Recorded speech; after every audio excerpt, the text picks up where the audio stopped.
It was a lazy afternoon when my grandfather, who had always been a bit of an enigma, decided to drop a bombshell on me.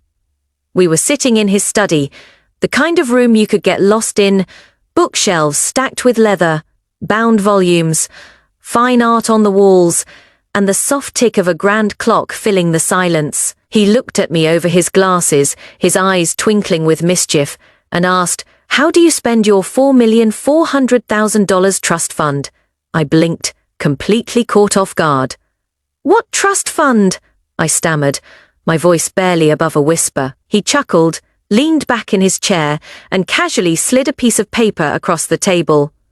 "Well," he said, "you've had it for years. I set it up when you were born." I was in shock. How had I not known about this? My mind raced.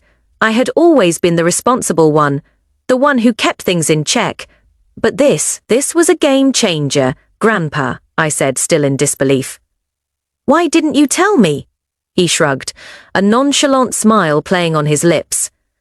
"I wanted you to find your own way, but now, with all that's going on in your life, I figured it was time to let you in on the secret." The truth hit me harder than anything I could have imagined. I had been struggling, working long hours just to make ends meet, thinking I was on my own, when all along there had been millions waiting for me. But it wasn't just about the money, it was about how he had always pushed me to stand on my own, to prove I could succeed on my own terms. And now, with this revelation, everything changed.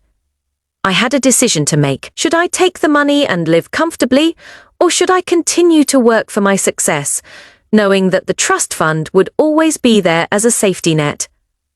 The choice seemed simple, but something inside me rebelled against the idea of relying on something I hadn't earned. My grandfather watched me closely, like he knew exactly what I was thinking. "You don't have to decide now," he said, "but when you do, I want you to do it on your own terms, not because of what anyone else expects." I left his house that day with more than just a new sense of financial security. I had a new perspective on what it meant to truly succeed. The money wasn't the reward, it was the freedom to choose how I would use it. Would I let it change me, or would I use it to make the world around me better? Only time would tell, but one thing was certain, I was no longer the person I had been before.